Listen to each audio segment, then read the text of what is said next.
త్వరలో team India Australia పర్యటనకు వెళ్లనుంది. ఈ టూర్లో 3 వన్డేలు, 5 టీ20లు ఆడనుంది.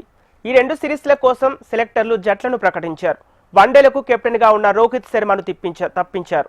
అయితే ఆ బాధ్యతలను శుభ్మన్ గిల్కు కట్టబెట్టారు.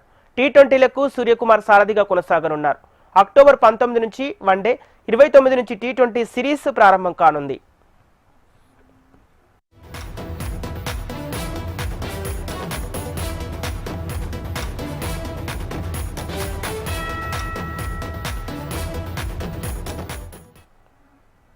త్వరలో టీమిండియా ఆస్ట్రేలియా పర్యటనకు వెళ్లనుంది. ఈ టూర్లో 3 వన్డేలు, 5 టీ20లు ఆడనుంది. ఈ 2 సిరీస్ల కోసం సెలెక్టర్లు జట్లను ప్రకటించారు. వన్డేలకు కెప్టెన్గా ఉన్న రోహిత్ శర్మను తప్పించారు. ఆ బాధ్యతలను శుభ్మన్ గిల్కు కట్టబెట్టారు. టీ20లకు సూర్యకుమార్ సారథిగా కొనసాగనున్నారు. అక్టోబర్ 19 నుంచి వన్డే, 29 నుంచి టీ20 సిరీస్ ప్రారంభం కానుంది.